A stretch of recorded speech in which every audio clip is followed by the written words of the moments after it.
I had enough fabric to make a scarf. Not just one scarf, but 2 scarves.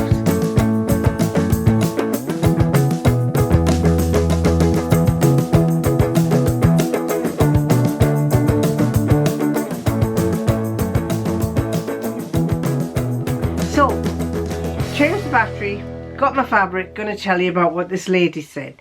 She messaged and she said, where do you get your jersey from? Because I'm having problems when I sew with jersey. And I said, well, I don't know if you come from the UK or where you come from, but I said, I get them from Pound Fabrics, if you know that place. And she replied back and said, yes, I do. I get mine from Pound Fabrics, but I can never get the finish to be nice. So I said, oh right, well I think I need to talk to you all about how I finish my dresses, how I finish my clothes, because yes, I agree with you, it depends on the way you sew it, and it depends on, you can make a jersey dress and the finish could be good or it could be lousy. It just depends on how you sew it. And what I'd like to say is, there are some jerseys that I keep a wide berth from. Some silky, slinky jerseys. They're not easy to sew, but a lot of other jerseys are. I prefer to go for a cotton jersey. I like this. This is a cotton jersey. It's basically cotton with a good bit of stretch in it. I like to go for a cotton jersey. I also go for a polyester jersey. Some polyester jerseys sew very well. In fact, I've got a bag of fabrics. I'll show you which ones I've got. Hang on a second. In this bag, I have lots of different jerseys that I've used.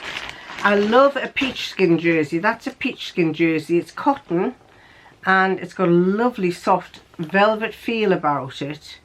But it's really nice to sew. And the latest one, which I've yet to tell you about, the latest dress I made, Pound Fabrics I've just come across it. They're doing this fabric. They've run out of this colour, but they've got another colour that's available. And I've just made a dress out of this, and I absolutely love it. And it's called, I think it's modal jersey or something. And it's this one. It's a jersey. It's like a wool effect. It's knitted, and it's got a lovely stretch to it. That much stretch. And the dress I've made, I used the reverse as black, and I used the reverse to make a collar.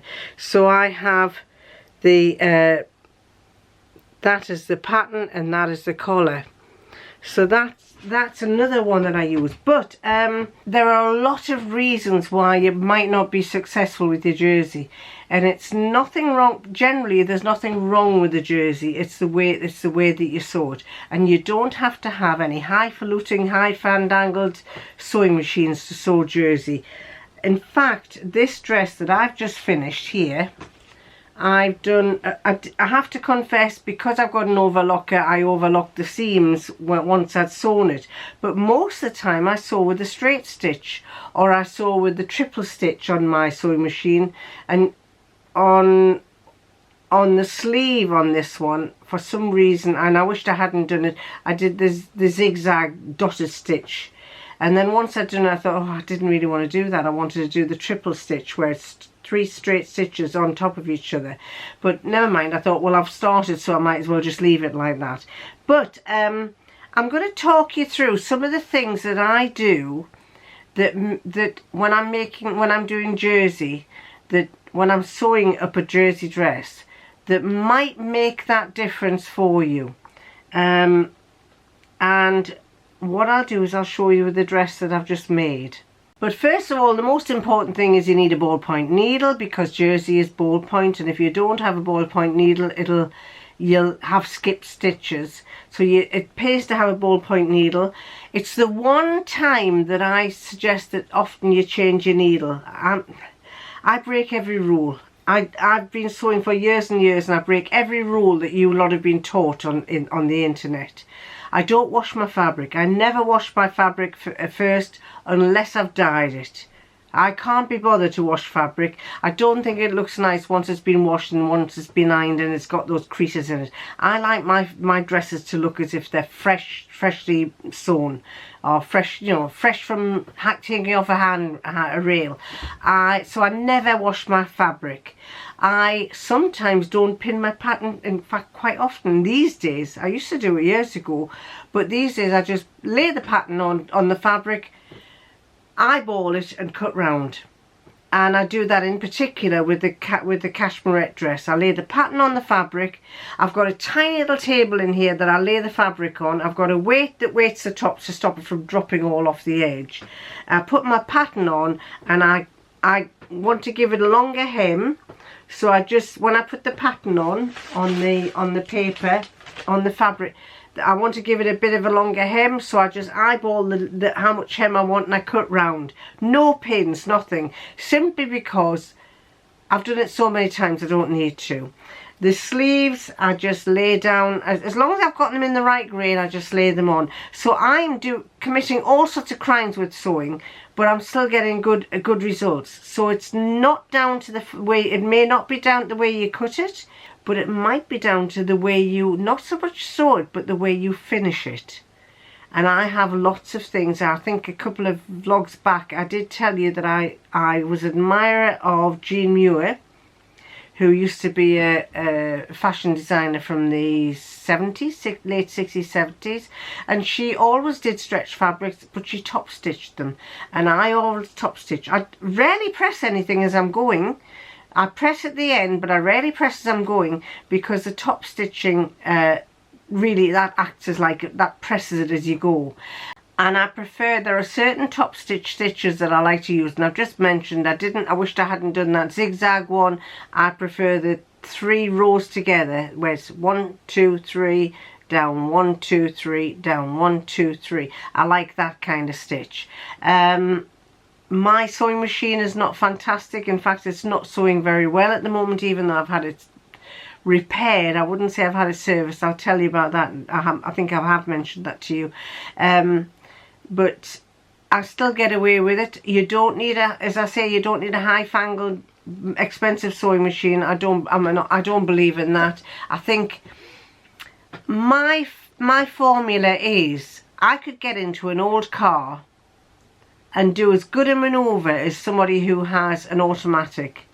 I might find it harder, but as the person in the automatic, but I can tell you I may be more experienced than that person in the automatic, because they're relying on the car doing everything, whereas when I'm in my old car, I know how to do everything. I can turn it, I can spin.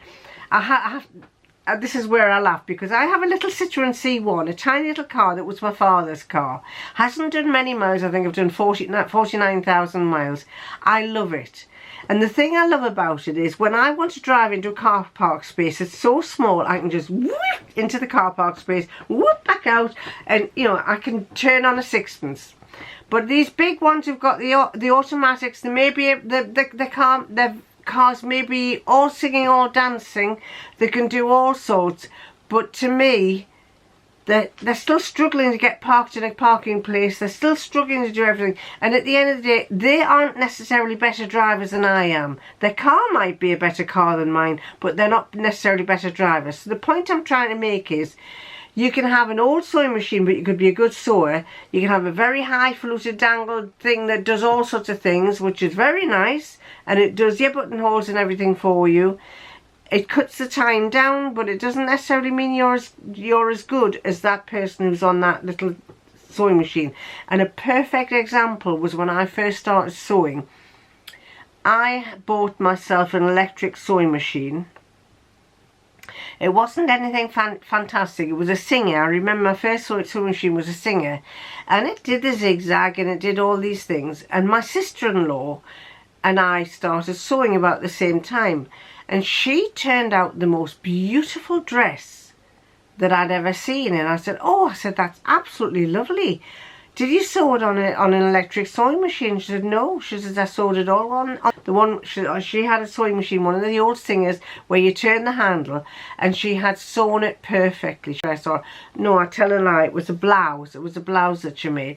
She turned all the seams under because she didn't have a zigzag, so she finished all the seams by turning where the seam opened up and you ironed it out. She turned the ends under, and she'd absolutely done it beautifully. And I thought, golly, she's done it on that machine and she's got just as good, if not a better job than what I've done on mine. So it doesn't matter what machine you have, you can still sew jersey fabric. Just make sure you got the ballpoint needle. Anyway, that's a long-winded... His lordship tells me off for this. He says, you've gone the long way round to tell them what you want to tell them. Anyway, the truth is, you don't need a posh machine. So, yes, I've made that, and I've got this fabric here, this leftover fabric, a lot of it, and I'm trying to decide what kind of things I can do to zap up this dress, to make it, not so much to zap it up, to make it more wearable for the winter. Because as you, I mean, this is Pound Fabrics fabric. Oh, and another reason why I buy Pound Fabrics is because I get points. You get points every time you buy the fabric from Pound Fabrics. They ask you to give a review of what you think of the fabric is. Now, quite often I try to make the garment and then send a picture into them what the garment looks like, and I like to often tell them what pattern I've used and what I've made it with. And every time you do that, you get some points. And when the points, what do points make? Points make prizes. And when you get so many points, you get so much money knocked off your next order, or you can add, once you build your points up, you can get so much knocked off. And I think currently I'm just short of getting £7 knocked off my next order, which coincidentally is terrible, because I was looking for this to tell you about it on Pound Fabrics, and I saw some more and I've ordered it. Don't tell him. Anyway, what was I going to tell you? Where's my phone? I was going to tell you about this fabric that I got from Pound Fabric. It's Mint Garden Viscose Jersey. Mint Garden Viscose Jersey, and it's £6.25 a metre. So that dress has cost me £18 plus a bit of effort. Well, it's not £18, less than that, because I've got this much left, but I will be using this. I know I'm going to get a lot of wear out of it, so I'm not complaining about that at all.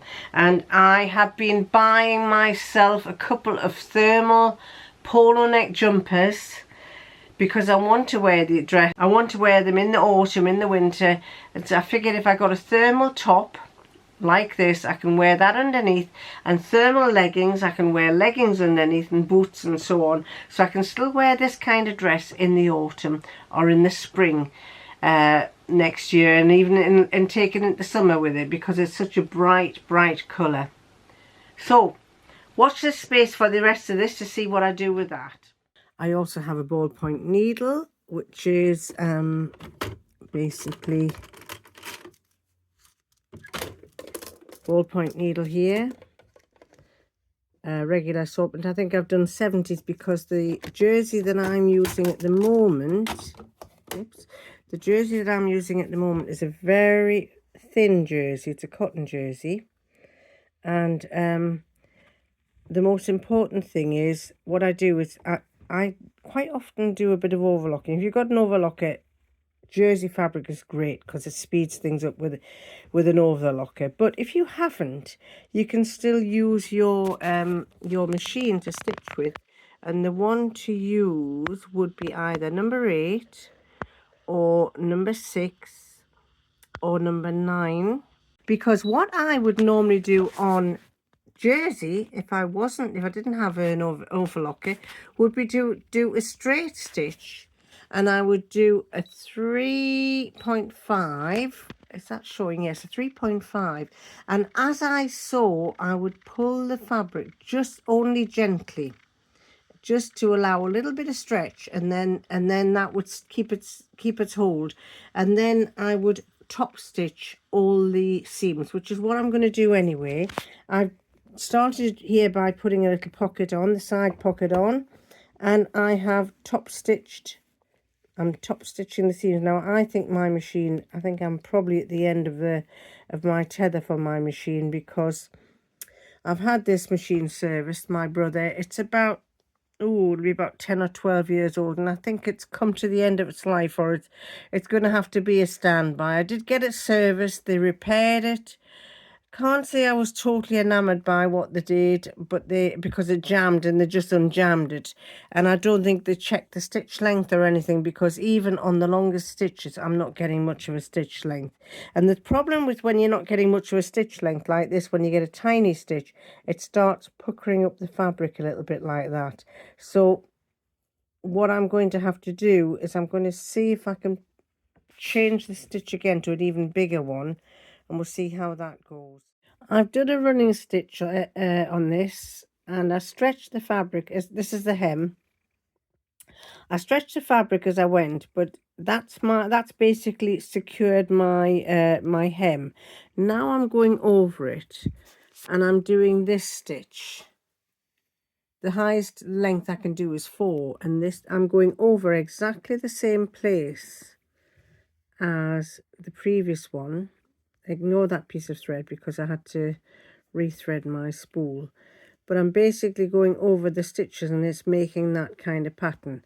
Once I've done that, I sometimes do a second row, and usually the second row will be just below it, just to add a bit of weight to the hem of the dress so that it hangs better. So this is the sleeve that I've sewn into the front and back bodice, and I've done it with a straight stitch. You can just see it, but I've done a long straight stitch, so that even if I pull like that, can you see how it's not ripping the stitches? So I've done that. That's the way I do all my jerseys first. I sew with a straight stitch, and then I'll finish off with either a zigzag stitch from my machine, which would be that one there, or I will overlock. Well, because I've got an overlocker, I'm just going to overlock, and I will overlock around the edge there. But that shows you I prefer to use a straight stitch for setting it in, and I've got a long straight stitch. I pull the fabric a little bit when I'm sewing it, and so it doesn't snap. And that's what it looks like on both sides. I've got purple on the top and lime green on the bottom. Because of the colour of the fabric, you can see it's purple and lime green. So these are the stitches on this one. With pulling it a little bit more, I'm getting a wider stitch, a longer stitch, which is far better. There is a little bit of a warping there. I could have used some tape behind this to secure it, but I think when I give this a quick press, I think that will flatten it and make it lie better. And to be fair, this is the inside pocket, so it's going to lie like that and you won't have the seam. This is basically going to be on the inside. So the downside of jersey is it does curl, and you can see it's starting to curl over there. But I've got a little bit of a bumpy bit here, so I'm going to press it. And this helps because I'm going to press it from the outside, from the top surface. And basically you have to have this will stop, not that it's going to make this fabric shine, but it might just help a bit more. And I'm just going to put my iron on there. You could steam it. In fact, I've got no water in there, so you could steam it. But if not, just press it and see how that lies a lot better now you've pressed it. So that is far better. That's a pocket seam, and as I say, it's going to be turned under like that. So the pocket, that thread is going to be on the inside, so it's not going to look too bad. Could do the same here, but I'll do this probably once the whole dress is put together. But that's basically shows you what it's going to look like there. A nice pressed seam. So I'm going to do that to all of the pockets. So this is the finished dress. This is another Cashmerette Turner. I've raised the neck yet again. It's winter, it's autumn, and it's, you know, I'm not really keen on having an open V, and I quite like that high neck. I've got the sleeves exactly the way that they had them on the pattern. The length is long, and I had to raise this. I used my size 16 cutout pattern, which meant I had to take it in at the sides, and I had to raise this a bit. I should adjust the pattern to start with because it's always a bit too low. On my waist is up here, and it keeps every time I do it, it kind of fits there, and it doesn't look right to me. But I wanted to show you because I have plenty fabric. I didn't run out of fabric, but I quite fancied putting a seam along the top. I wanted to use up the fabric, so I put a seam along the top of the sleeve. Can you see it? It's and I've top stitched this. I've top stitched there, and I've used purple thread. I've top stitched here, and that's with a stretch stitch, and I've done it with a purple and a green. The same here, I've top stitched the top of there, and then pockets, it's got pockets in, which have been, I top stitched the pockets inside, and then on the bottom I've done a double top stitch row there, and that's that stretch straight stitch. I didn't change my overlocking thread. It's black and blue and I think 4 dark colours, but I think that's lovely. It turned out really, really nice, but I've still got some fabric left, and I'm thinking about making some scarf type things, making 2 or 3 variations of scarves so that I can wear a scarf around it and it looks like it's a high neck dress and so on. I haven't made any decision on what I'm going to do yet, but I will get back to you as soon as I have made something, and I'll tell you how I've done it or what I've done, and you'll be able to see all of this in all its glory in the next couple of days.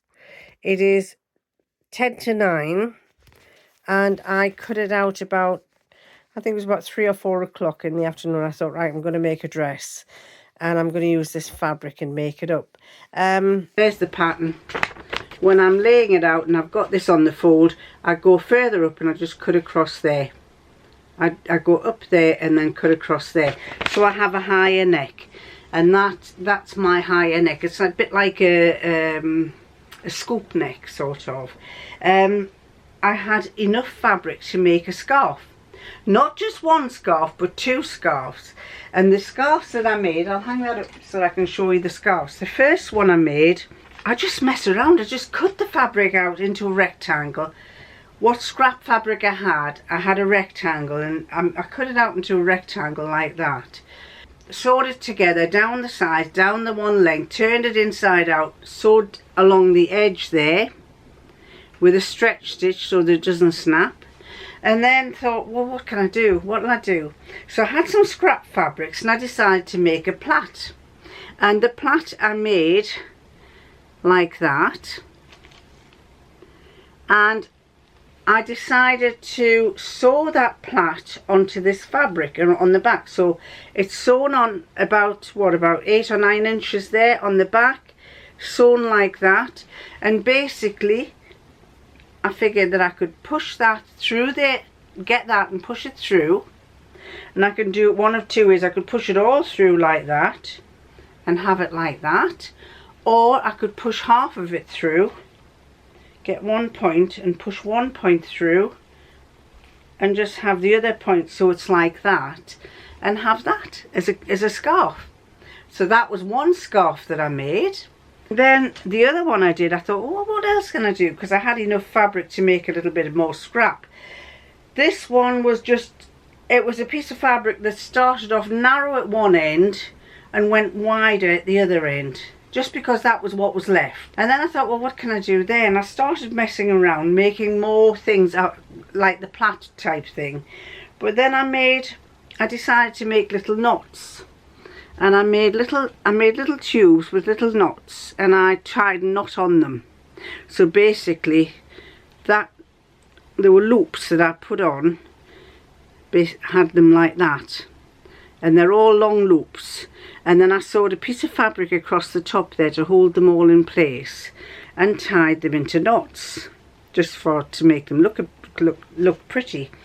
And then I thought, well, what about if I put them round my neck like that with those little loops, and I thread this through all of them.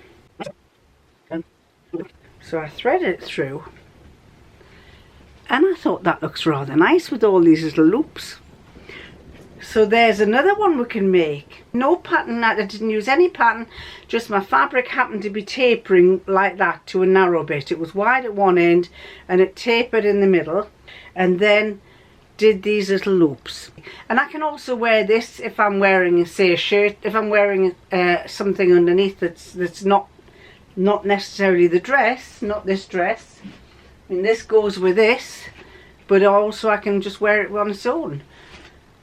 And as you know, I have absolutely loads of scarves, but I always like to wear something around my neck, especially in the winter. And if I wanted to, I could pull that right up like that to keep my neck really warm. There you go. Anyway, I'm going to stop there because I want to get this uploaded, and it is 8:30 on Friday. I'd like to get it up if possible before I go to bed tonight. If not, it's going to be tomorrow morning, Saturday. And I've got lots more vlogs to do for you. So, I'm going to love you and leave you and catch you next time.